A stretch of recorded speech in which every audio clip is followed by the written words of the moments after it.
World War II, the Vatican was criticized for supporting Hitler and his Nazi regime. To this day, the Vatican is still under investigation for plundering Nazi gold from the Swiss bank accounts of Jewish Holocaust victims. Over the past 5 decades, more than 1,500 priests and bishops have been identified in the sexual assault of tens of thousands of boys and girls in their trusting congregations and orphanages. Why is this filthy rich institution preaching spiritual values of poverty and chastity while cardinals, bishops, and priests cover up their crimes of sexual abuse? Why has the Church fought and resisted the compensation claims of their sexually, emotionally, and spiritually traumatized victims? Like Vatican City, London's inner city is also a privately owned corporation or city-state, located right smack in the heart of Greater London. It became a sovereign state in 1694 when King William III of Orange privatized and turned the Bank of England over to the bankers. By 1812, Nathan Rothschild crashed the English stock market and scammed control of the Bank of England. Today, the city-state of London is the world's financial power center and the wealthiest square mile on the face of the earth. It houses the Rothschild-controlled Bank of England, Lloyd's of London, the London Stock Exchange, all British banks, the branch offices of 385 foreign banks, and 70 U.S. banks. It has its own courts, its own laws, its own flag, and its own police force. It's not part of Greater London or England or the British Commonwealth and pays no taxes. The city-state of London houses Fleet Street's newspaper and publishing monopolies. It is also the headquarters for worldwide English Freemasonry and headquarters for the worldwide money cartel known as the Crown. Contrary to popular belief, the Crown is not the royal family or the British monarch. The Crown is the private corporate city-state of London. It has a council of 12 members who rule the corporation under a mayor called the Lord Mayor. The Lord Mayor and his 12-member council serve as proxies or representatives who sit in for 13 of the world's wealthiest, most powerful banking families. This ring of 13 ruling families includes the Rothschild family, the Warburg family, the Oppenheimer family, and the Schiff family. These families and their descendants run the Crown Corporation of London. The Crown Corporation holds the title to worldwide Crown land in Crown colonies like Canada, Australia, and New Zealand.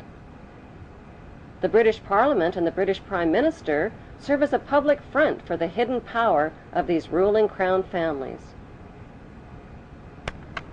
Like the city-state of London and the Vatican, a third city-state was officially created in 1982.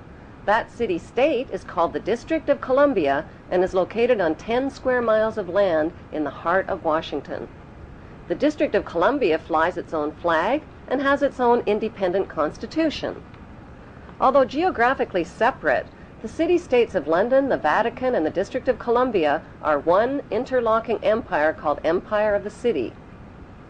The flag of Washington's District of Columbia has 3 red stars, one for each city-state in the 3-city empire.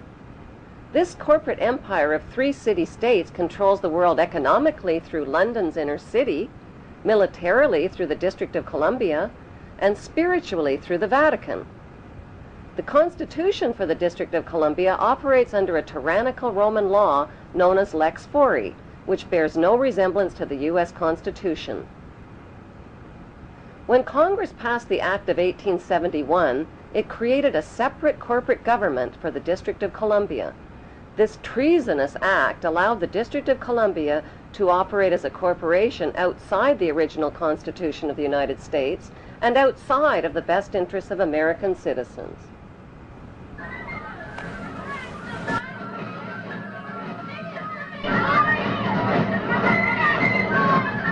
A sobering study of the signed treaties and charters between Britain and the United States exposes a shocking truth.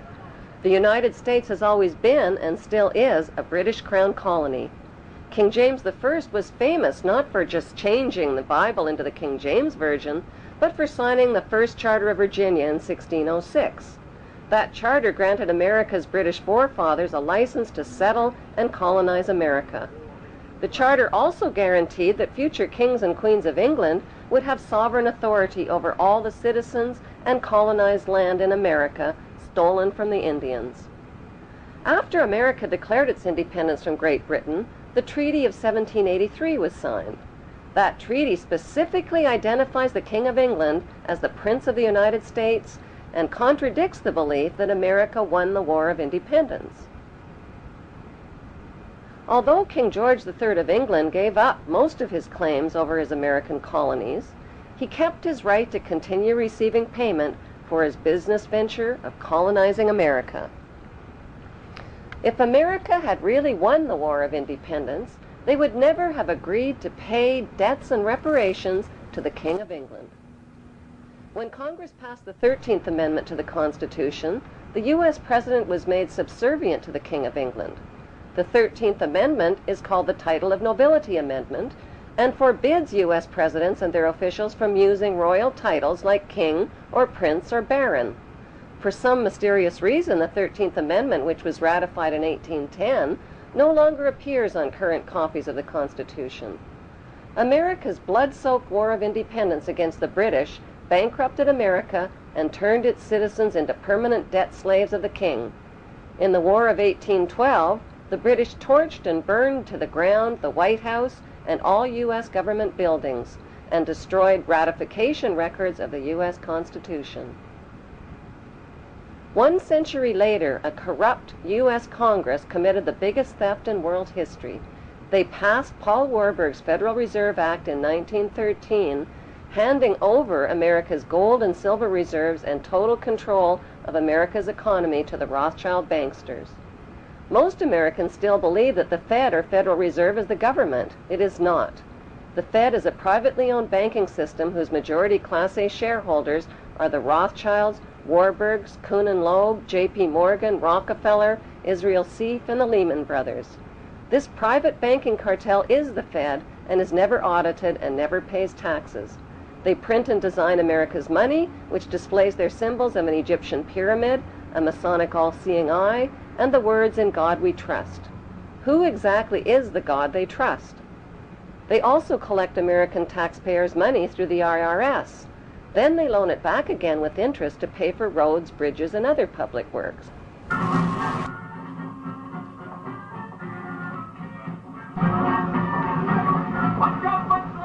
American presidents are handpicked and financed by these special interest power groups. Like George W. Bush, John Forbes Kerry, whose initials are JFK, is a member of Yale University's Skull and Bones Brotherhood. The Forbes part of John Kerry's name identifies his descendancy from Captain Robert Bennett Forbes, who was a drug runner for the Rothschilds' opium drug trade with China in the 1800s. Most U.S. citizens believe that the United States is a country and that the President is the most powerful man on earth. The United States is not a country. It is a corporation, and the President is President of the Corporation of the United States. He and his elected officials work for the corporation, not for the American people. Since the United States is a corporation, who owns the corporation of the United States? Like Canada and Australia, whose leaders are prime ministers of the Queen and whose land is called Crown Land, the United States is just another crown colony. Crown colonies are controlled by the empire of 3 city-states. At the center of each city-state is a towering, phallic-shaped stone monument called an obelisk that points skyward. In D.C.'s city-state, the obelisk, known as the Washington Monument, was dedicated to Freemason George Washington by the Freemason Grand Lodge of the District of Columbia. The secretive Brotherhood of Freemasons laid the Washington obelisk's cornerstone in 1848 and contributed 22 Masonic memorial stones. 250 Masonic lodges financed the Washington Monument obelisk, including the Knights Templar Masonic Order.